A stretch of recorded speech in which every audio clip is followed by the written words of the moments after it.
Saya turun dari pesawat Garuda Indonesia yang mendarat tepat pukul 14.35 di Bandara Soekarno-Hatta, Terminal 3. Udara Jakarta langsung menyambut dengan kelembapan yang khas, campur bau aspal panas dan sedikit aroma kopi dari gerai di dalam. Saya, Alex Thompson, jurnalis investigatif dari Sydney yang selama 5 tahun terakhir sering meliput kasus kekerasan gender di Asia Tenggara, sudah siap dengan tas ransel berisi recorder dan notes. Tujuan saya kali ini sederhana, FH Universitas Indonesia. Kasus dugaan pelecehan seksual yang melibatkan 16 mahasiswa Fakultas Hukum baru saja meledak di media sosial. Tangkapan layar grup chat yang berisi kata-kata kasar, objektifikasi perempuan, dan lelucon kotor itu viral hanya dalam hitungan jam. Saya datang dengan asumsi yang sudah terbentuk lama. Di banyak negara berkembang, universitas sering memilih diam atau melindungi nama baik daripada melindungi korban. Saya pernah melihat di tempat lain bagaimana laporan korban hilang di tumpukan berkas, atau mahasiswa pelaku hanya ditegur ringan lalu kembali kuliah seperti biasa. Di Indonesia, dengan segala citra tentang birokrasi lambat dan budaya malu-malu, saya yakin kasus ini akan menjadi contoh klasik kegagalan sistem. Tapi baru beberapa menit setelah keluar dari imigrasi, sesuatu sudah terasa aneh. Antrean imigrasi yang saya bayangkan akan memakan waktu 1 jam, ternyata selesai dalam 20 menit. Petugas bertanya sopan, scan paspor cepat, dan senyum kecil yang tidak dibuat-buat. "Selamat datang di Indonesia, Pak," katanya, sambil mengembalikan paspor. Taksi online yang saya pesan lewat aplikasi muncul di depan pintu kedatangan hanya dalam 90 detik. Sopirnya, seorang bapak berusia sekitar 45 tahun, langsung membantu angkat koper tanpa diminta. "Mau ke Depok ya? Kampus UI? Hati-hati macet sore ini, tapi kita ambil jalur alternatif." Sepanjang perjalanan ke Depok, saya scroll berita di ponsel. Akun anonim @sampahfhui mengunggah tangkapan layar grup chat pada 12 April 2026. Isinya kasar sekali. Pembicaraan yang merendahkan mahasiswi, lelucon tentang tubuh, dan kata-kata yang jelas masuk kategori pelecehan verbal berbasis digital. Keesokan harinya, Dekan FHUI, Parulian Paidi Aritonang, sudah mengeluarkan pernyataan resmi. Fakultas menerima laporan pada hari yang sama, mengecam keras, dan langsung memulai penelusuran internal. Bukan janji kosong. Saya catat waktu. Laporan masuk Minggu malam, pernyataan keluar Senin pagi. Cepat. Terlalu cepat untuk standar yang saya kenal di tempat lain. Tapi saya masih skeptis. Ini pasti hanya damage control, gumam saya dalam hati. Besok saya akan ke kampus, bicara dengan mahasiswa, mungkin coba hubungi Satgas PPKS. Saya ingin melihat sendiri apakah ini hanya retorika atau benar-benar ada tindakan. Karena kalau hanya omong-omong, saya sudah siap tulis artikel tajam yang akan jadi sorotan di Australia. Tapi kalau ternyata berbeda, ya itu yang belum saya percaya. Mobil meluncur di tol. Lampu-lampu Jakarta mulai menyala. Radio memutar lagu dangdut pelan. Sopir tiba-tiba bertanya, "Bapak dari luar negeri? Ada kerjaan di UI?" Saya jawab singkat tentang liputan kasus pelecehan. Dia mengangguk pelan. "Kasus itu lagi ramai, Pak. Tapi UI biasanya serius. Saya antar anak saya kuliah di sana dulu. Kalau ada masalah, mereka cepat tanggap." Saya tersenyum tipis. Tapi dalam hati bilang, kita lihat besok. Keesokan paginya, pukul 8.15, saya sudah berdiri di gerbang utama kampus UI Depok. Udara masih sejuk. Pohon-pohon hijau rindang di sepanjang jalan masuk. Mahasiswa berlalu lalang dengan tas ransel. Beberapa naik sepeda. Ada yang jalan kaki sambil ngobrol. Tak ada kesan kampus yang tegang atau ditutup-tutupi. Saya masuk ke area FHUI, gedung yang modern dengan kaca besar dan ruang terbuka. Di depan pintu fakultas, ada pengumuman kecil tentang forum diskusi mahasiswa sore nanti. Saya mendekat ke security, tunjukkan kartu pers internasional. "Mau liput soal kasus chat grup, Pak?" Security-nya, seorang mas berpakaian rapi, langsung mengangguk. "Silahkan tunggu sebentar, saya hubungi humas fakultas." Tak sampai 5 menit, seorang staf perempuan datang menyambut. Bapak Alex, silakan ikut saya. Dekan sedang ada agenda, tapi kami siap berikan informasi yang dibutuhkan. Kami duduk di ruang tamu fakultas yang bersih, AC dingin, dan secangkir kopi panas sudah tersedia. Staf itu bicara tenang. Kami sedang dalam proses investigasi internal. Satgas PPKS UI juga terlibat. Pendekatannya victim-centered, artinya korban yang utama. Semua bukti sedang diverifikasi, termasuk chat asli. Saya tanya langsung, berapa lama biasanya proses seperti ini? Dia jawab tanpa ragu. Kami targetkan cepat, tapi teliti. Sudah ada pemanggilan terhadap mahasiswa yang diduga terlibat. BMFHUI juga sudah ambil langkah, mencabut keanggotaan aktif 16 orang lewat SK nomor 007 kemarin. Saya catat jam, pukul 9.10. Di luar jendela, mahasiswa lewat sambil bawa buku tebal hukum. Tak ada yang terlihat panik atau sembunyi. Suasana kampus tetap hidup, tapi ada keseriusan yang terasa. Saya mulai merasa ada yang tidak sesuai dengan skenario buruk yang sudah saya siapkan di kepala. Tapi masih terlalu dini untuk mengubah pandangan. Saya perlu lihat lebih dalam. Bagaimana mereka tangani bukti digital? Bagaimana lindungi identitas korban? Dan apakah pelaku benar-benar akan dihukum atau hanya ditegur? Siang itu, pukul 13.45, saya ikut mengamati dari jauh forum mahasiswa yang digelar di Aula FH. Ruangan penuh, sekitar 200 orang. Suasana panas tapi teratur. Ketua BEM FHUI Anandaku Dimas Rumi Cataristo bicara tegas di depan. Kami utuk keras tindakan ini.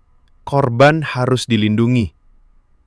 Beberapa mahasiswa angkat tangan bertanya soal sanksi. Dekan Parulian Paidiaritonang hadir, mendengarkan, lalu angkat bicara. Kami tidak ragu rekomendasikan drop-out jika terbukti. Proses sedang berjalan dengan prinsip kehati-hatian dan keadilan. Saya rekam suaranya. Kata-katanya tidak seperti pejabat yang defensif. Ada kemarahan yang tulus, tapi dikendalikan. Sore menjelang, pukul 16.30, saya duduk di kantin kampus dekat fakultas. Mahasiswa sekitar saya ngobrol biasa. Ada yang bahas tugas, ada yang bahas kasus ini dengan nada serius tapi tidak histeris. Seorang mahasiswi angkatan 2024 duduk di meja sebelah. Saya sapa sopan. Boleh saya tanya pendapatmu soal kasus ini? Dia lihat saya sebentar, lalu jawab. Kami kecewa, tapi kami percaya UI akan tangani benar. Bukan kali pertama ada Satgas PPKS. Mereka punya prosedur yang jelas. Dia cerita singkat bagaimana tahun lalu ada kasus lain yang ditangani cepat. Korban mendapat dukungan konseling. Matahari mulai turun di Depok. Langit jingga. Saya kembali ke hotel di sekitar kampus dengan catatan penuh. Hari pertama ini sudah penuh kejutan kecil. Respons cepat dari Minggu ke Senin, keterbukaan humas, sikap tegas BEM dan dekan, suasana kampus yang tetap normal tapi waspada. Prasangka saya tentang Indonesia pasti tutup-tutupi mulai goyah sedikit. Tapi saya masih ingin lihat bagian yang lebih dalam besok. Bagaimana Satgas PPKS bekerja, verifikasi bukti chat, dan apakah korban benar-benar didengar. Malam itu, di kamar hotel, saya buka laptop. Berita online masih ramai. Rektor UI Heri Hermansyah bilang sedang monitoring langsung. BMUI koordinasi dengan Satgas. Semua bergerak dalam waktu kurang dari 48 jam sejak viral. Saya tarik napas panjang. Mungkin saya salah. Mungkin sistem di sini lebih siap dari yang saya kira. Tapi saya belum mau akui. Besok, saya akan dalami lagi. Karena kalau ini benar adanya, ini bukan hanya kasus biasa. Ini bisa jadi cerita tentang bagaimana sebuah fakultas hukum di Indonesia belajar dari kesalahan dan melindungi generasi muda dengan cara yang matang. Pukul 8.45 pagi itu, saya kembali ke area FHUI dengan langkah yang sedikit lebih cepat dari kemarin. Udara Depok masih sejuk. Embun tipis menempel di daun-daun pohon di sepanjang jalan pedestrian kampus. Mahasiswa bersepeda lewat. Beberapa menyapa teman dengan, "Pagi bro." Suara ringan, tapi tidak ada yang terlihat gelisah berlebihan. Saya sudah janji dengan staf humas untuk mengikuti lebih dekat proses internal hari ini. Prasangka saya masih kuat. Pasti ada yang ditutup-tutupi. Pasti korban dibiarkan sendirian. Pasti pelaku hanya diminta-minta maaf, lalu selesai. Tapi setelah hari pertama, ada keraguan kecil yang mulai mengganggu. Saya duduk di ruang tunggu lantai 2 gedung FH. Jam dinding menunjukkan pukul 9.10. Tepat ketika seorang perempuan berusia sekitar 35 tahun, berpakaian blazer rapi warna navy, masuk dan menyapa saya. Namanya Bu Rina, anggota Satgas PPKS UI yang ditugaskan mendampingi kasus ini dari tingkat universitas. Bapak Alex dari Australia, silahkan ikut saya ke ruang rapat kecil. Kami sedang verifikasi bukti digital hari ini, katanya sambil membawa map tebal dan laptop. Saya mengikuti. Koridor bersih, lampu LED terang, tidak ada kesan gelap atau birokrasi berdebu seperti yang sering saya jumpai di kampus-kampus lama di negara lain. Di ruang rapat berukuran sedang ada 6 orang. 2 dari Satgas PPKS, 1 ahli forensik digital dari unit TI UI, 1 konselor psikolog, dan 2 perwakilan BEM FHUI. Meja bundar, bukan meja panjang formal yang membuat jarak. Bu Rina langsung buka laptop dan tampilkan slide sederhana. Proses kami mengikuti Permendikbudristek tentang pencegahan dan penanganan kekerasan seksual, plus UU TPKS. Pendekatannya victim-centered. Korban dilindungi identitasnya sepenuhnya. Kami tidak publikasikan nama korban dimanapun. Jelasnya pelan, tapi tegas. Saya tanya langsung, bagaimana verifikasi chat yang viral itu? Ahli forensik, seorang mas berkacamata, angkat bicara sambil menunjuk layar. Kami terima tangkapan layar dari laporan pada Minggu malam pukul 23.17. Kemarin Senin, kami sudah minta data asli dari pihak yang melapor. Sekarang sedang cross-check metadata. Waktu pengiriman, nomor HP, akun WhatsApp. Ada 47 pesan yang diduga melecehkan, termasuk objektifikasi tubuh dan lelucon kotor tentang mahasiswi dan bahkan dosen perempuan. Kami verifikasi satu persatu. Tidak buru-buru, tapi juga tidak lambat. Target hari ini selesai verifikasi awal pukul 16. Saya catat jam, 9.35. Proses berjalan tanpa drama berlebih. Tidak ada yang berbisik-bisik atau keluar masuk ruangan gelisah. Satu perwakilan BEM FH, seorang mahasiswi bernama Sinta, angkat tangan. Kami dari BEM sudah dampingi korban buat laporan resmi ke Satgas pagi ini pukul 8.30. Korban dapat ruang aman di ruang konseling. Ada psikolog yang siap dampingi 24 jam. Kami juga buka hotline khusus di grup angkatan. Saya perhatikan ada suaranya. Bukan marah membabi buta, tapi tegas dan terstruktur. Mereka sudah siapkan timeline. Pemanggilan 16 terduga pelaku dimulai kemarin malam hingga dini hari tadi. Bu Rina lanjut jelaskan. Kemarin malam, forum internal di Auditorium Djoko Sutono berlangsung hingga pukul 2.15 dini hari. 16 mahasiswa yang diduga terlibat dipanggil satu persatu. 2 diantaranya sudah hadir dan mengakui sebagian perbuatan. Mereka minta maaf di depan dekan dan perwakilan mahasiswa. Tapi kami tidak berhenti di situ. Pengakuan saja tidak cukup. Harus ada bukti lengkap dan rekomendasi sanksi. Saya bertanya lagi, apa sanksi mungkin? Jawaban datang cepat dari perwakilan Satgas. Mulai dari skorsing, rehabilitasi wajib, hingga rekomendasi drop-out ke rektor jika terbukti berat. FHUI sudah tegaskan tidak mentolerir. Dekan Parulian Paidi Aritonang kemarin bilang di forum, kalau terbukti, kami dorong proses pidana juga sesuai UU. Pukul 11.20, saya diizinkan mengamati dari belakang ruangan saat ada sesi verifikasi tambahan. Seorang mahasiswa terduga dipanggil masuk. Wajahnya pucat, tangan sedikit gemetar saat duduk. Dekan Parulian hadir sebentar, duduk tenang, tidak bentak atau lindungi.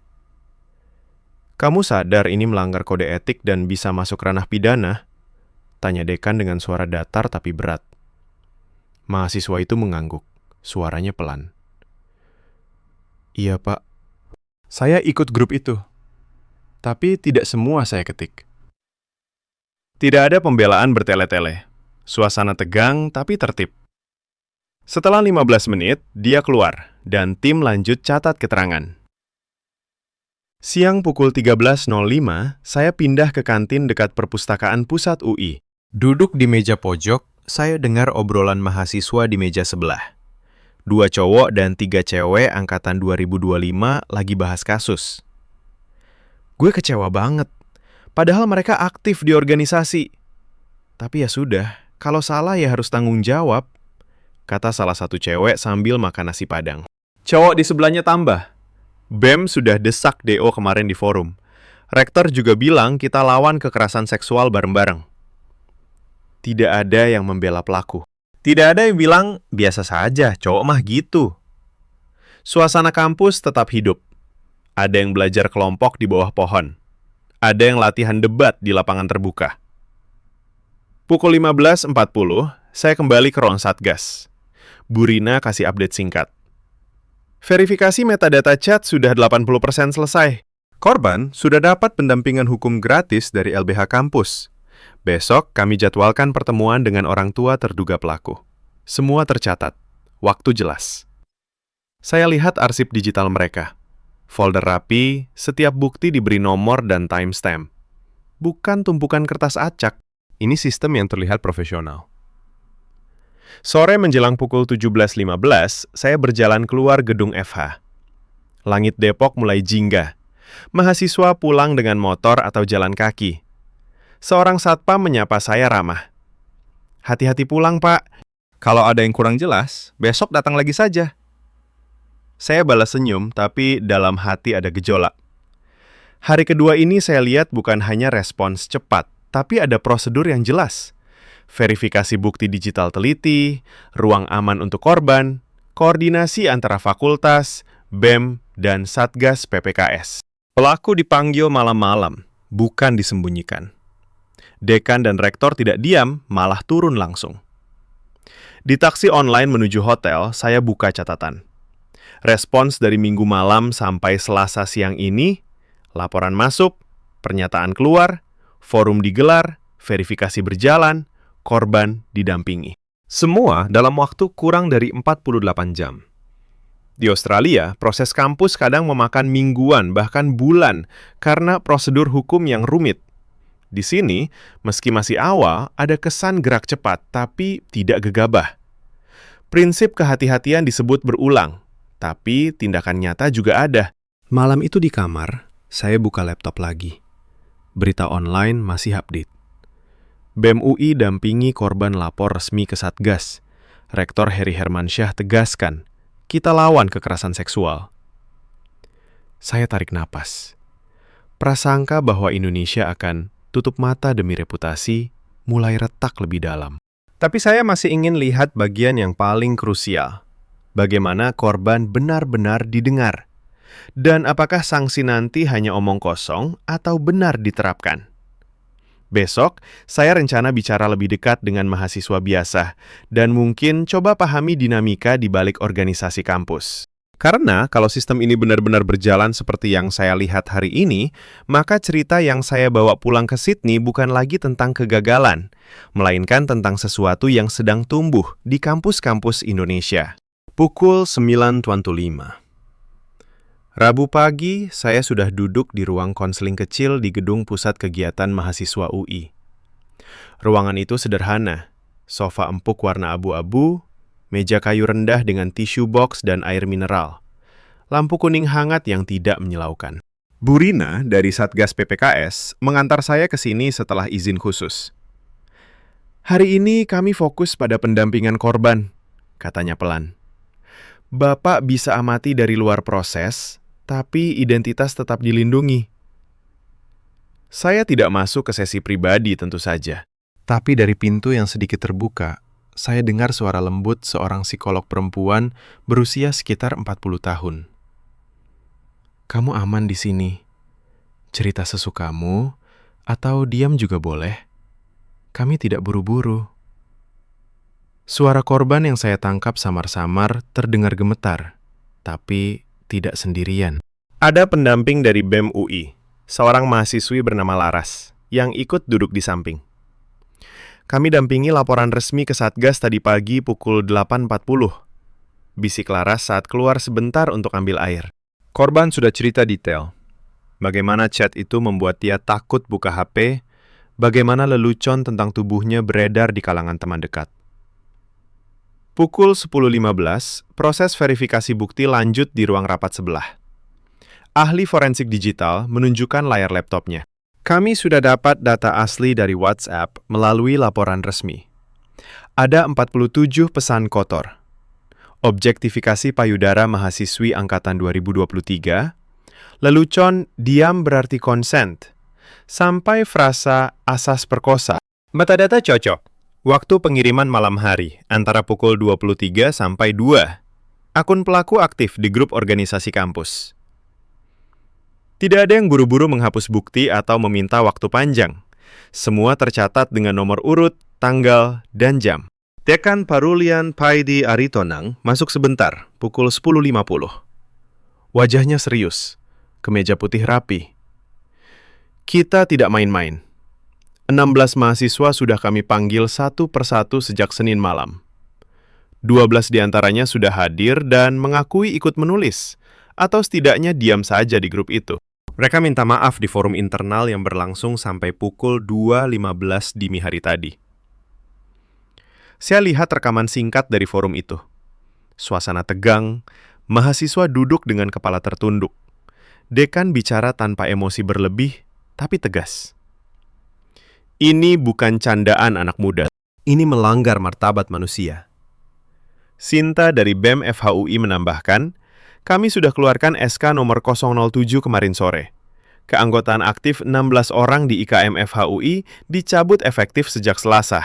Mereka tidak boleh lagi ikut kegiatan organisasi, tidak boleh wakili fakultas dimanapun.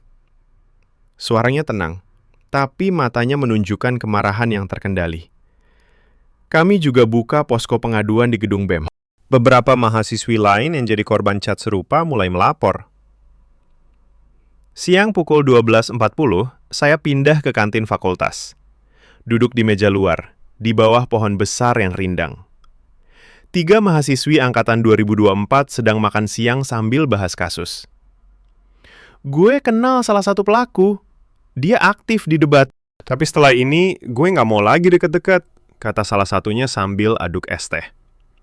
Teman di sebelahnya tambah. Yang bikin sakit, mereka bilang diam berarti setuju. Padahal banyak cewek di FH yang sudah capek digodain lewat DM. Untung Satgas cepet gerak. Kemarin aku lihat korban dapat konseling gratis. Bahkan ada bantuan hukum dari LBH UI. Pukul 14.05, saya ikut amati dari jauh saat BEM UI dampingi korban ke ruang Satgas PPKS Pusat. Prosesnya cepat, tapi hati-hati. Formulir diisi, bukti diserahkan dalam map tertutup, psikolog langsung dampingi. Seorang staf Satgas bilang kepada saya setelahnya, pendekatan victim-centered berarti korban yang tentukan kecepatan. Kalau dia butuh waktu, kami beri. Tapi bukti digital kami kejar cepat supaya tidak hilang. Sore pukul 16.30, suasana kampus masih normal. Mahasiswa bersepeda pulang, ada yang latihan basket di lapangan, ada yang diskusi kelompok di perpustakaan dengan buku hukum pidana terbuka lebar. Saya duduk di bangku taman dekat fakultas. Catat jam demi jam yang saya lihat hari ini. Pendampingan korban mulai pukul 9. Verifikasi bukti 80% selesai. Pemanggilan pelaku lanjut. Sanksi organisasi sudah keluar. Rektor Heri Hermansyah bahkan sempat bicara di acara lain kemarin. Kita lawan kekerasan seksual bareng-bareng. Proses harus sesuai prosedur, tapi tegas. Di taksi online kembali ke hotel pukul 17.45. Saya buka catatan panjang. Hari ketiga ini semakin jelas. Bukan hanya dekan FH yang gerak, tapi seluruh sistem UI ikut. Satgas PPKS dengan pendekatan korban, BEM yang ambil sanksi sendiri tanpa tunggu perintah atas, psikolog yang siap 24 jam, ahli digital yang teliti metadata. Tidak ada yang bilang, ini urusan internal, jangan dibesar-besarkan. Malah mereka buka diri untuk verifikasi. Lindungi korban dengan kerahasiaan dan beri ruang bagi pelaku untuk akui kesalahan. Tapi tetap dorong sanksi berat. Malam di kamar hotel, saya bandingkan dengan kasus serupa yang pernah saya liput di Universitas Australia 2 tahun lalu. Di sana, proses kadang memakan 3 bulan hanya untuk verifikasi awal. Korban sering merasa sendirian karena birokrasi panjang. Di sini, dalam waktu kurang dari 60 jam sejak viral, sudah ada forum malam-malam, SK pencabutan keanggotaan, pendampingan langsung, dan komitmen rektor yang diucapkan terbuka. Prasangka saya tentang kampus di negara berkembang pasti prioritaskan reputasi daripada keadilan, mulai retak parah. Saya masih ragu apakah sanksi akademik nanti benar diterapkan keras, atau apakah korban akan benar-benar merasa aman jangka panjang. Tapi yang saya lihat hari ini bukan sandiwara. Ini gerakan nyata dari dalam. Mahasiswa sendiri yang mengecam, dosen yang turun tangan, sistem yang sudah siap dengan UU TPKS. Besok saya rencana dalami lebih jauh dinamika sosial di kalangan mahasiswa FHUI. Bagaimana teman-teman pelaku bereaksi? Bagaimana cewek-cewek di fakultas ini bangun solidaritas? Dan apakah ada suara yang masih membela dengan alasan cuma guyonan?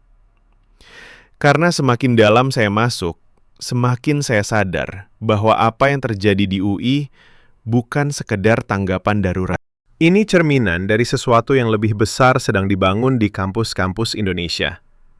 Ruang aman yang nyata, bukan hanya di kertas. Pukul 8.50 Kamis pagi, saya sudah berdiri di depan gedung BEM FHUI. Udara masih segar. Angin tipis bawa bau rumput basah dari taman kampus. Seorang mahasiswa laki-laki berkaos hitam dengan logo BEM menyambut saya di pintu. Namanya Anandaku, ketua BEM FHUI yang kemarin bicara tegas di forum. Silakan masuk Pak Alex. Hari ini kami lagi rapat evaluasi internal soal kasus chat itu. Katanya sambil memegang map plastik berisi printout SK. Ruangan BEM kecil tapi rapi. Dinding penuh poster kegiatan mahasiswa. Meja panjang dengan laptop terbuka dan botol air mineral sudah disiapkan untuk semua. Ada 8 orang di dalam. 5 cowok, 3 cewek. Semua angkatan 2023-2025. Mereka duduk melingkar, bukan formal di kursi tinggi. Anandaku buka rapat tepat pukul 9. Kita update dulu. SK nomor 007 sudah dikirim ke semua anggota organisasi via grup resmi. 16 orang sudah tidak boleh ikut kegiatan apapun mulai kemarin sore. Seorang cewek bernama Sinta angkat tangan. Aku dampingi 2 korban ke Satgas tadi pagi pukul 8.15. Mereka cerita detail. Chat itu bukan cuma lelucon, tapi ada yang kirim foto editan tubuh mereka dengan caption kasar. Korban bilang sudah takut datang ke kelas karena takut ketemu pelaku. Suara Sinta pelan tapi jelas. Tidak ada nada dramatis berlebih. Hanya fakta dan empati yang terukur. Anandaku catat di laptop. Kita usulkan ke dekan supaya pelaku dilarang ikut ujian tengah semester kalau belum selesai proses. Ini bukan balas dendam, tapi supaya korban bisa belajar tenang. Pukul 9.40, rapat bergeser ke pembahasan sanksi organisasi. Mereka buka file SK lagi. Kita cabut semua jabatan. Yang ketua divisi, anggota komisi, bahkan yang cuma panitia event kecil. Tidak ada toleransi. Besok pagi pukul 10, kita umumkan di grup angkatan besar. Seorang cowok tambah. Beberapa pelaku kemarin malam masih coba hubungi via DM, minta jangan viral lagi. Kita blokir semua. Ini soal prinsip, bukan drama medsos. Saya diam mengamati. Tidak ada yang bilang, kasihan mereka masih muda. Tidak ada yang bela dengan cuma guyonan cowok. Semua bicara tentang tanggung jawab dan perlindungan korban. Pukul 10.25, rapat selesai. Anandaku antar saya keluar. Pak, kami bukan cuma reaktif. Tahun lalu sudah ada kasus serupa di fakultas lain, kami belajar. Makanya sekarang prosedur lebih cepat. Dari BEM, saya langsung ke ruang Satgas PPKS Pusat di gedung Rektorat. Pukul 11.05, Bu Rina sudah menunggu dengan map baru. Hari ini kami terima tambahan 3 laporan dari mahasiswi lain yang jadi korban chat serupa di grup berbeda. Total sekarang 19 pesan baru yang diverifikasi. Ahli forensik digital bergabung pukul 11.20. Dia tampilkan tabel di layar. Kolom waktu pengiriman, isi pesan, nama akun, dan status verifikasi. Metadata 100% cocok. Kami sudah koordinasi dengan polisi kampus untuk kemungkinan laporan pidana kalau korban mau. Dekan Parulian masuk pukul 12.10. Dia duduk sebentar, dengar update, lalu bilang dengan suara rendah tapi tegas. FHUI tidak akan biarkan ini jadi presiden buruk. Kalau terbukti, rekomendasi kita ke rektor adalah skorsing minimal 1 semester dan wajib ikut program edukasi anti kekerasan. Kalau berat, kita dorong dropout. Tidak ada kalimat pembelaan seperti mereka anak baik-baik. Hanya fakta dan komitmen. Siang pukul 13.30, saya duduk di kantin pusat UI bersama 3 mahasiswa FH yang bukan bagian dari 16 pelaku. Mereka makan nasi uduk sambil ngobrol terbuka. Seorang cewek bernama Nadia angkatan 2024 bilang, "Gue kenal 2 pelaku. Mereka dulu aktif banget di organisasi. Tapi setelah chat itu bocor, gue langsung unfollow semua. Yang bikin gue marah, mereka pikir cewek di FH itu objek buat lelucon. Untung BEM cepat ambil sikap. Kemarin aku ikut dampingi korban. Dia nangis tapi bilang lega karena ada yang denger. Cowok di sebelahnya, namanya Reza, tambah. Kita di angkatan juga lagi bahas. Banyak cowok yang bilang, gue nggak ikut grup itu. Tapi gue sadar sekarang harus lebih hati-hati. Ada diskusi kecil di kelompok belajar kemarin malam pukul 20.30. Kita sepakat bikin poster kesadaran di mading fakultas minggu depan. Tidak ada pembelaan. Tidak ada, itu cuma bercanda. Suasana di kantin tetap santai. Ada yang ketawa kecil bahas tugas, ada yang foto makanan untuk story, tapi topik kasus ini dibahas dengan serius tanpa histeria. Pukul 15.45, saya kembali ke area FH. Di depan gedung, ada mahasiswa yang lagi pasang spanduk kecil bertuliskan, FHUI tolak kekerasan seksual, lindungi korban. Hurufnya rapi, warna hitam putih, tidak norak. Beberapa orang lewat, baca sebentar lalu lanjut jalan. Tidak ada yang robek atau protes. Satpam lewat, cuma bilang, jangan rok jalan ya, dengan nada ramah. Sore pukul 17.10, saya duduk di bangku taman dekat danau kecil di kampus. Angin sore bertiup pelan. Mahasiswa lewat sambil bawa buku atau earphone. Saya buka catatan hari ini. Rapat BEM pukul 9. SK sudah dikirim. Pendampingan korban tambahan. Verifikasi bukti lanjut. Dekan tegaskan sanksi berat. Mahasiswa biasa bereaksi dengan kesadaran sendiri. Semua bergerak dalam koordinasi yang tidak kaku. Di hotel malam itu, pukul 20.45, saya buka laptop dan tulis draft awal. Apa yang saya lihat hari keempat ini semakin kuat. Bukan hanya pimpinan fakultas yang gerak, tapi mahasiswa sendiri yang ambil inisiatif. BIM cabut keanggotaan tanpa tunggu perintah. Korban didampingi langsung. Teman-teman pelaku tidak membela tapi malah introspeksi.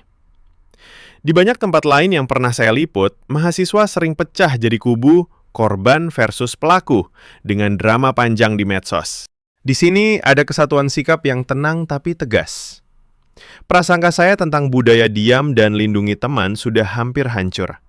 Yang tersisa hanya pertanyaan kecil. Apakah sanksi akademik nanti benar-benar diterapkan?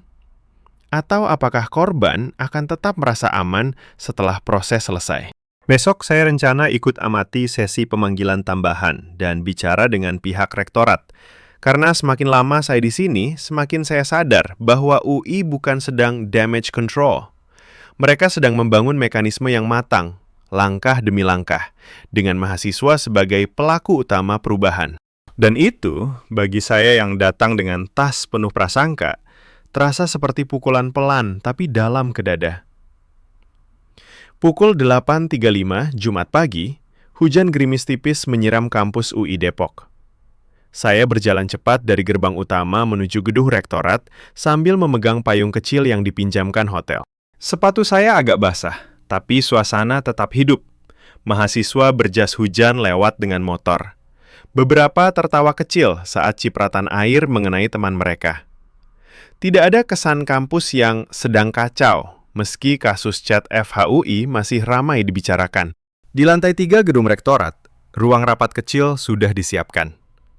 Pukul 9.10 tepat, Bu Rina dari Satgas PPKS dan seorang staf rektorat bernama Pak Andi menyambut saya. Hari ini kami bahas rekomendasi sanksi ke tingkat universitas, kata Pak Andi sambil menyodorkan map berwarna biru. Di dalamnya ada dokumen resmi dengan KOP UI, tanggal 14 April 2026, dan daftar nama 16 mahasiswa terduga beserta bukti chat yang sudah diverifikasi. Rapat dimulai pukul 9.25. Ada 7 orang. Perwakilan Satgas, Dekan FHUI Parulian Paidi Aritonang yang datang tepat waktu, 2 orang dari BEM UI, psikolog kampus, dan ahli hukum internal. Mereka duduk melingkar ragi, secangkir teh hangat di depan masing-masing. Dekan Parulian buka suara lebih dulu. Suaranya datar, tapi berat. Dari 16 orang, 14 sudah mengakui ikut menulis atau menyebarkan pesan. 2 orang masih menyangkal, tapi metadata chat sudah membuktikan sebaliknya. Kami sarankan skorsing minimal 1 semester untuk semua. Ditambah wajib mengikuti program konseling anti kekerasan selama 6 bulan. Bu Rina menambahkan, korban sudah kami dampingi sejak Rabu. 2 diantaranya meminta proses pidana dilanjutkan ke polisi. Kami sudah siapkan surat pengantar resmi ke Polres Depok hari ini pukul 14. Pak Andi dari Rektorat catat setiap poin di laptop. Rektor Heri Hermansyah sudah baca laporan lengkap semalam. Beliau setuju dengan rekomendasi fakultas.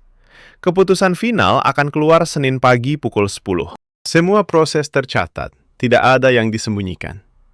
Saya bertanya langsung, apa ada kemungkinan kasus ini dihentikan demi nama baik UI?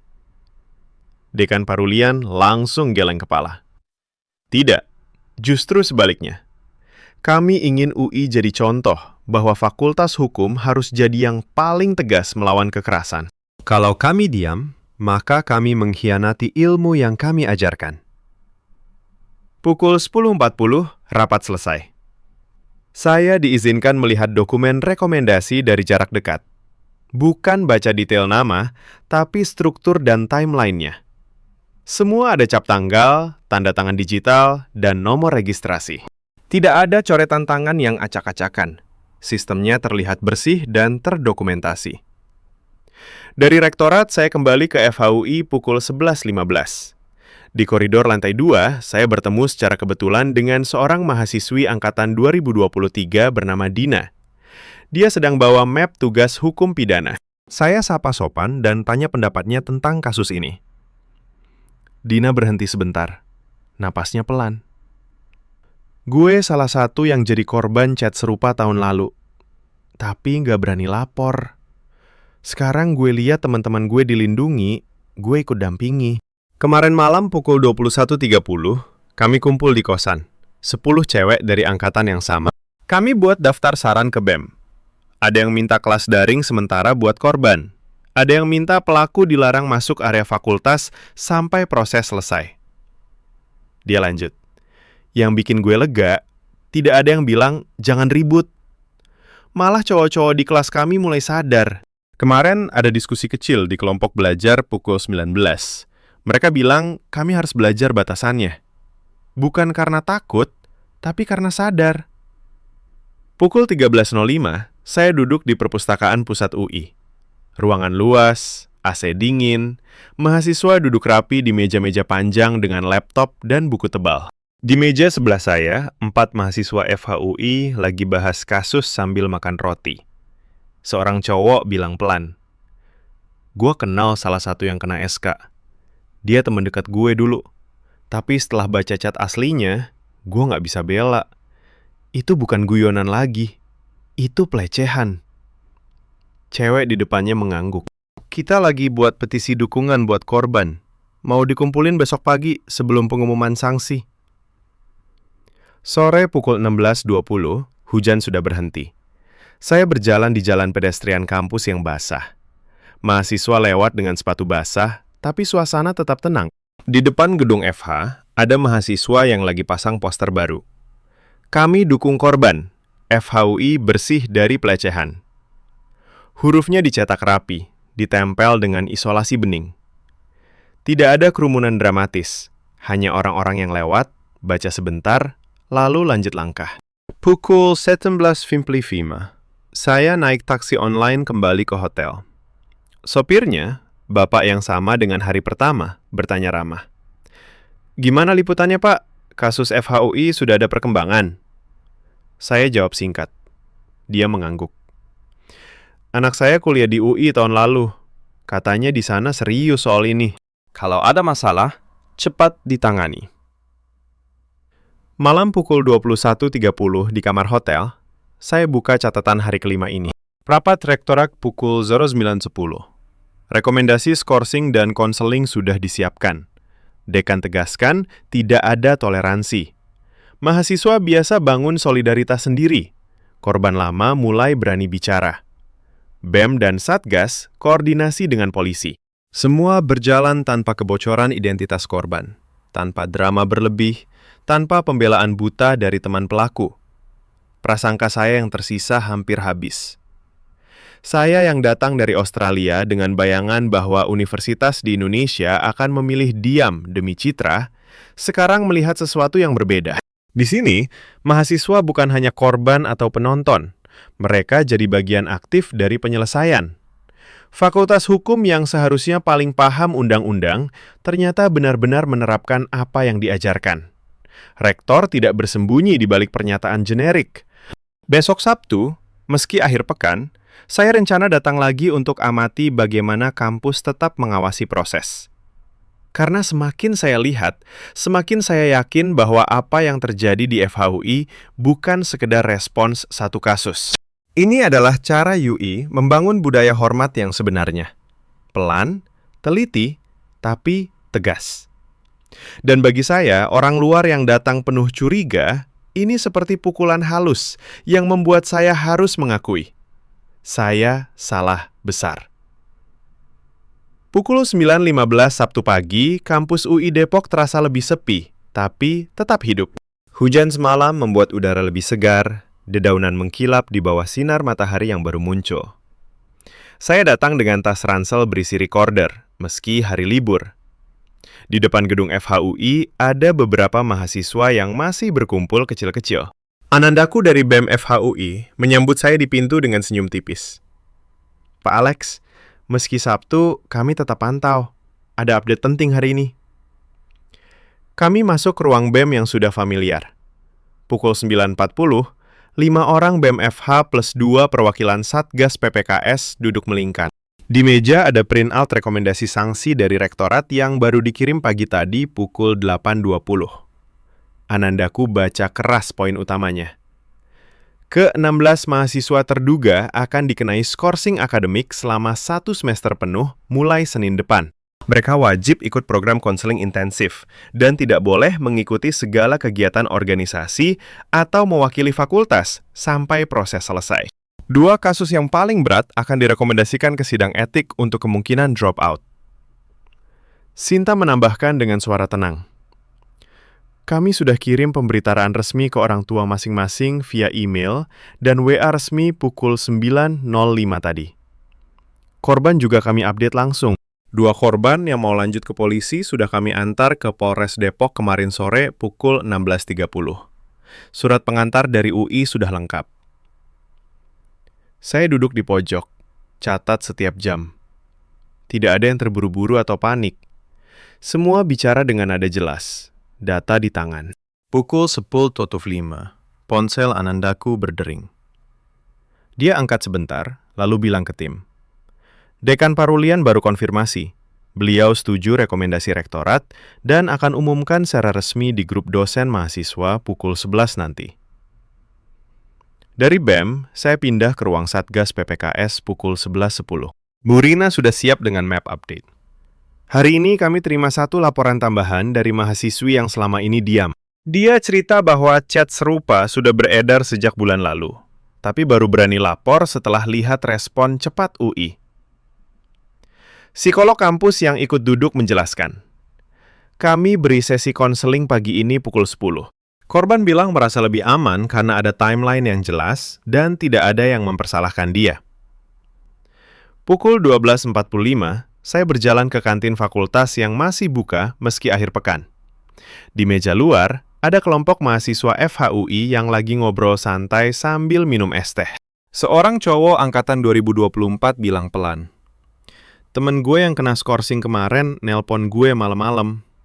Dia nangis, bilang nyesel ikut grup itu. Gue bilang, ini konsekuensinya bro, lo harus tanggung jawab. Cewek di sebelahnya tambah, di kosan cewek-cewek, kami lagi buat grup dukungan. Kemarin malam, pukul 20.45, kami kumpul. Bagi tugas. Ada yang siapin materi edukasi buat angkatan bawah, ada yang bantu korban revisi tugas yang terlambat karena trauma. Suasana tidak tegang berlebih. Ada yang ketawa kecil bahas film, ada yang bahas rencana libur akhir pekan, tapi topik kasus ini tetap muncul dengan nada dewasa. Tidak ada yang bilang, kasihan pelaku, atau jangan terlalu keras. Malah mereka bicara tentang, ini pelajaran buat kita semua supaya lebih hormat. Pukul 15.30, saya duduk di bangku taman dekat perpustakaan. Matahari sudah terik, tapi angin sejuk. Seorang mahasiswi yang saya temui kemarin, Dina, lewat dan menyapa. Dia duduk sebentar. Pak, gue baru dari sesi konseling tambahan. Korban yang gue dampingi bilang lega banget. Prosesnya transparan, identitasnya aman, dan sekarang ada tanggal pasti buat sanksi. Dia bilang dulu takut lapor karena pikir pasti ditutup-tutupi. Sekarang dia bilang, ternyata UI beda. Dina lanjut cerita dengan suara pelan. Gue sendiri dulu hampir drop out karena kasus serupa tahun lalu. Tapi sekarang gue lihat perubahan. BEM gak cuma teriak di medsos. Mereka kerja malam-malam, koordinasi dengan rektorat, dampingi korban sampai ke polisi. Cowok-cowok di kelas juga mulai berubah. Kemarin ada yang minta maaf ke gue pribadi karena pernah ikut lelucon kecil yang sekarang gue sadari bikin gak nyaman. Pukul 17.40, saya kembali ke hotel dengan taksi. Supir bertanya lagi, gimana pak, kasusnya sudah clear? Saya jawab, masih berjalan, tapi kelihatan serius. Dia mengangguk. Di UI memang gitu. Anak saya cerita, mereka punya aturan ketat soal ini. Kalau salah, ya konsekuensi. Malam pukul 21.15 di kamar, saya buka semua catatan selama 6 hari. Timeline yang saya catat begitu rapi. Minggu malam, laporan masuk. Senin pagi, pernyataan dekan plus forum malam. Selasa, verifikasi bukti plus pemanggilan. Rabu, pendampingan korban plus SKBM. Kamis, rapat rektorat plus solidaritas mahasiswa. Jumat, rekomendasi skorsing. Sabtu, pemberitahuan resmi ke orang tua plus update korban. Semua berjalan tanpa jeda panjang, tanpa drama bertele-tele, tanpa upaya menutupi. Yang paling mengguncang saya adalah bagaimana mahasiswa sendiri yang jadi motor utama. BEM cabut keanggotaan dengan cepat. Cewek-cewek bangun jaringan dukungan. Cowok-cowok mulai introspeksi tanpa dipaksa. Saya duduk di depan laptop, tangan agak gemetar saat menulis draft. Saya yang datang ke Indonesia dengan tas penuh prasangka buruk tentang negara berkembang yang pasti lindungi pelaku demi reputasi, sekarang merasa seperti orang bodoh. Di FHUI, saya melihat sistem yang bekerja. UU TPKS bukan cuma tulisan di kertas, tapi diterjemahkan jadi tindakan nyata dalam hitungan hari. Korban bukan dibiarkan sendirian, pelaku bukan dilindungi, dan kampus bukan diam. Prasangka saya sudah retak total. Yang tersisa hanya rasa malu yang pelan-pelan naik ke permukaan. Besok Minggu saya akan datang sekali lagi untuk melihat pengumuman resmi dan bicara dengan dekan secara lebih pribadi. Karena saya mulai sadar, ini bukan lagi liputan tentang kegagalan.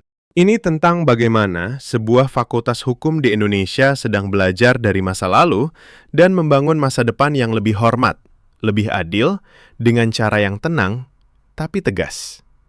Dan saya, orang Australia yang sok tahu, harus mulai mempertanyakan semua asumsi yang saya bawa dari Sydney.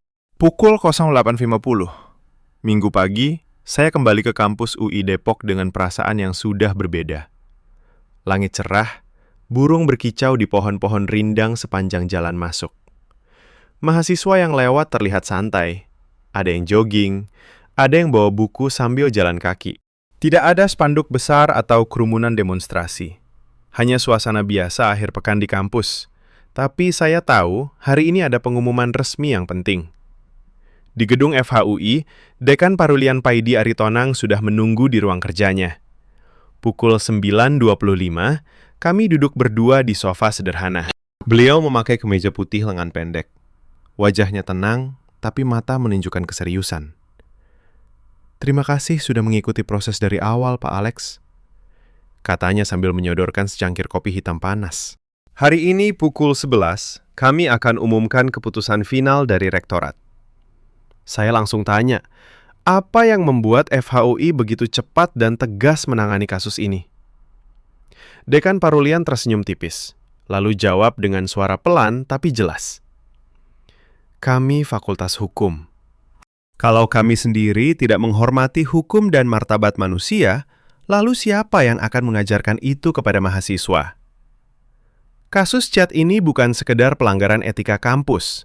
Ini melanggar UU TPKS, melanggar hak asasi, dan melanggar nilai-nilai kemanusiaan yang seharusnya jadi dasar pendidikan hukum. Pukul 10.15, Bu Rina dari Satgas PPKS bergabung. Dia bawa dokumen final. Keputusan rektor sudah keluar pukul 9.40 tadi. Ke-16 mahasiswa dikenai skorsing 1 semester penuh. 4 diantaranya direkomendasikan untuk sidang etik lanjutan yang bisa berujung drop out. Semua wajib ikut program edukasi anti kekerasan selama 6 bulan dan dilarang mengikuti kegiatan akademik maupun organisasi sampai selesai masa skorsing. Surat resmi sudah dikirim ke orang tua masing-masing pagi ini. Dekan Parulian menambahkan, kami juga sudah koordinasi dengan Polres Depok. 2 korban yang meminta proses pidana akan didampingi tim hukum UI. Identitas korban tetap dilindungi sepenuhnya. Ini bukan soal menutup kasus cepat-cepat, ini soal keadilan yang nyata. Pukul 11.05, pengumuman resmi dibacakan di grup WhatsApp besar Angkatan FHUI dan di Mading Digital Fakultas. Saya lihat dari ponsel dekan. Teksnya singkat, jelas, tanpa basa-basi. FH Universitas Indonesia menegaskan komitmen nol toleransi terhadap kekerasan seksual dalam bentuk apapun. Sanksi telah diterapkan sesuai prosedur. Korban akan terus didampingi. Kami mengajak seluruh civitas akademika untuk bersama membangun budaya kampus yang aman dan menghormati. Tidak ada kalimat pembelaan atau permintaan maaf bertele-tele yang terkesan formalitas. Hanya fakta dan komitmen. Siang pukul 13.30, saya duduk di kantin kampus bersama Sinta dan Anandaku dari BEM. Mereka makan nasi goreng sederhana sambil cerita. Sinta bilang, kemarin malam pukul 22.15, korban yang gue dampingi kirim WA. Terima kasih, gue sekarang bisa tidur lebih nyenyak. Itu yang bikin kami semua lega. Anandaku tambah, banyak cowok di angkatan yang kemarin hubungi kami. Mereka bilang mulai sekarang akan lebih hati-hati dengan kata-kata di grup chat. Ada yang bahkan minta kami bikin sesi diskusi rutin soal batas consent dan respect. Pukul 15.40, saya berjalan pelan di sekitar danau kecil kampus. Angin sore bertiup lembut, air danau berkilau. Beberapa mahasiswa duduk di rumput. Ada yang baca buku, ada yang ngobrol pelan. Saya duduk di bangku kayu. Buka catatan selama 7 hari ini. Semua timeline yang saya rekam begitu rapi, begitu cepat, begitu terstruktur. Dari laporan minggu malam sampai pengumuman sanksi minggu siang, hanya 7 hari. Di Australia, Proses seperti ini sering memakan waktu berbulan-bulan hanya untuk tahap verifikasi awal. Saya tarik napas panjang. Prasangka yang saya bawa dari Sydney sudah hancur berkeping-keping. Saya yang biasa melihat universitas di negara berkembang sebagai tempat yang lambat, birokratis, dan lebih mementingkan citra daripada keadilan, sekarang merasa malu pada diri sendiri. Di FHUI, saya melihat mahasiswa bukan hanya korban pasif atau penonton. Mereka aktif mengambil peran. BEM cabut keanggotaan dalam 48 jam. Cewek-cewek bangun jaringan dukungan. Cowok-cowok mulai introspeksi tanpa dipaksa. Fakultas dan rektorat tidak bersembunyi di balik prosedur panjang. Mereka gerak cepat, teliti, dan transparan. Yang paling menyentuh saya adalah cara mereka melakukannya. Tanpa teriak-teriak dramatis, tanpa mempolitisasi, tanpa menjadikan korban sebagai alat untuk sorotan. Semua dilakukan dengan tenang, dengan prosedur yang jelas, dengan fokus utama pada korban dan keadilan. Ini bukan sandiwara untuk media. Ini kerja nyata dari dalam. Malam pukul 20.45. Saya duduk di balkon kamar hotel. Lihat lampu-lampu Depok di kejauhan. Laptop terbuka di depan saya. Draft artikel sudah hampir selesai. Tapi kali ini bukan artikel tajam yang saya rencanakan dulu. Bukan lagi cerita tentang kegagalan Indonesia dalam menangani pelecehan seksual di kampus. Melainkan cerita tentang bagaimana sebuah fakultas hukum di Universitas Indonesia sedang membangun sesuatu yang lebih baik. Saya akui dalam hati, saya salah. Saya datang dengan prasangka bahwa Indonesia masih jauh tertinggal dalam isu gender dan kekerasan seksual. Ternyata, di sini saya melihat gerakan yang lebih matang dari yang saya kira. Bukan sempurna. Masih ada ruang untuk diperbaiki, tentu saja. Tapi langkahnya nyata, cepat, dan didorong dari dalam oleh mahasiswa sendiri. Besok Senin saya akan pulang ke Sydney. Tapi sebelum itu, saya ingin sekali lagi ke kampus pagi-pagi untuk melihat suasana setelah pengumuman sanksi. Karena perjalanan ini bukan hanya mengubah artikel saya. Perjalanan ini mengubah cara saya memandang Indonesia.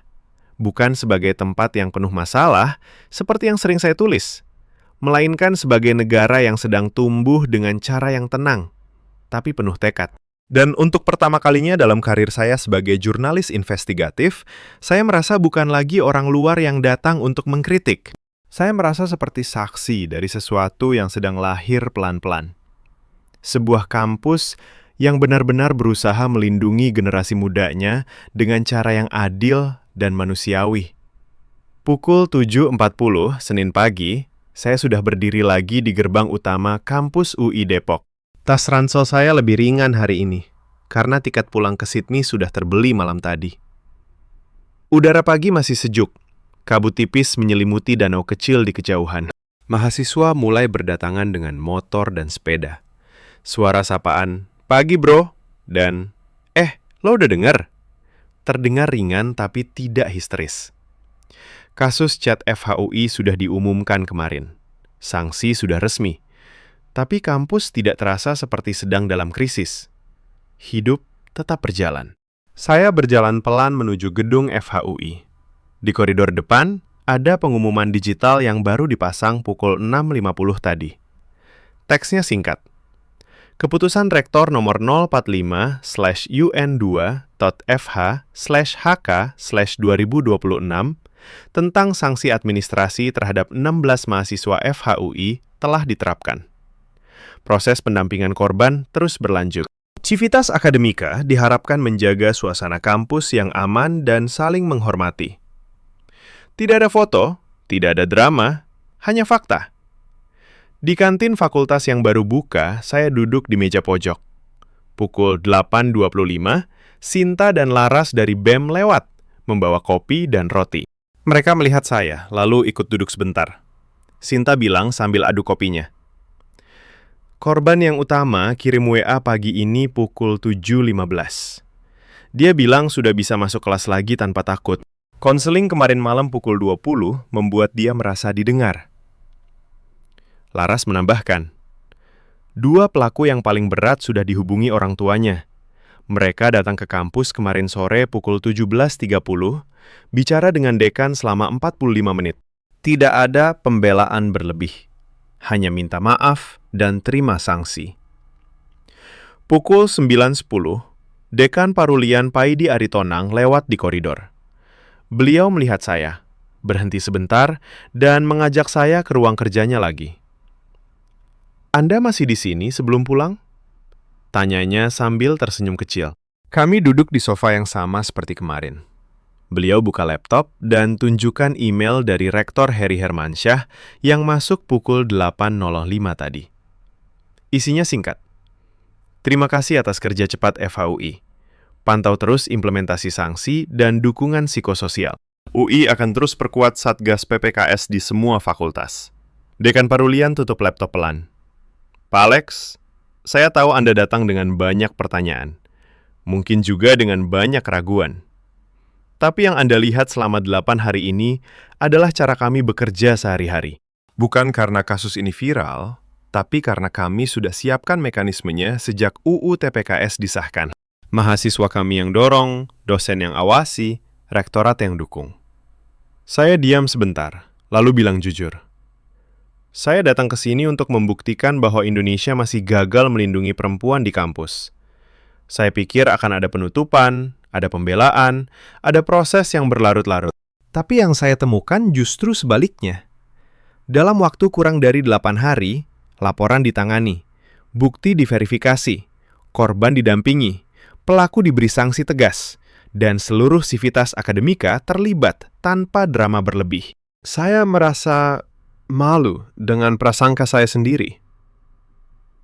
Dekan Parulian mengangguk pelan. Tidak tersenyum bangga, hanya anggukan yang tenang.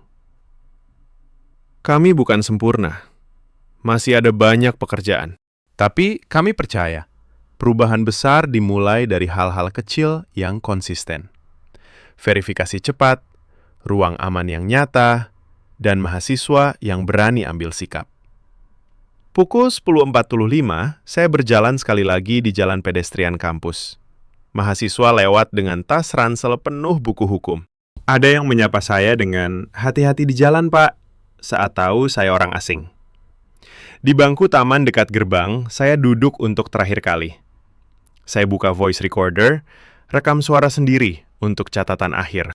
8 hari lalu, saya mendarat di Soekarno-Hatta dengan keyakinan bahwa kasus pelecehan di FHUI akan jadi bukti kegagalan sistem Indonesia.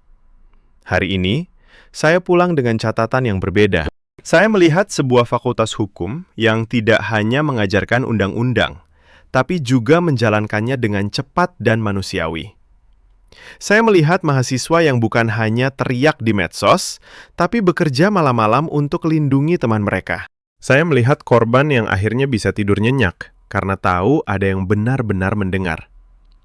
Dan saya melihat seorang dekan, seorang rektor, dan sebuah universitas yang memilih keadilan di atas reputasi. Saya matikan recorder. Mata saya agak panas. Bukan karena sedih, tapi karena sadar betapa salahnya saya selama ini. Pukul 12.20, taksi online sudah menunggu di gerbang. Sopir yang sama dengan hari pertama tersenyum lebar. "Pulang ke Sydney, Pak. Gimana kesan terakhir di UI?" Saya jawab pelan sambil masukkan tas ke bagasi. "Lebih baik dari yang saya bayangkan. Jauh lebih baik." Mobil meluncur meninggalkan Depok. Di kaca spion, saya masih sempat lihat pohon-pohon hijau kampus UI yang rindang. Radio memutar lagu Indonesia pelan. Saya buka ponsel, scroll sekali lagi chat grup berita Australia yang saya ikuti. Besok saya akan tulis artikel. Bukan artikel yang menghujat, bukan lagi cerita tentang masalah di negara berkembang, melainkan cerita tentang bagaimana di tengah Jakarta yang sibuk, di sebuah kampus di Depok, sekelompok anak muda dan dosen sedang membangun sesuatu yang tenang, tapi kuat. Sebuah ruang belajar yang benar-benar aman, di mana martabat perempuan dan laki-laki dijaga dengan sungguh-sungguh. Saya tutup mata sebentar. 8 hari yang mengubah segalanya. Saya datang sebagai jurnalis penuh curiga. saya pulang sebagai saksi yang terpaksa mengakui Indonesia, khususnya di UI, sedang melakukan sesuatu yang benar. Pelan, tanpa sorak-sorai, tapi nyata. Dan itu bagi saya adalah pelajaran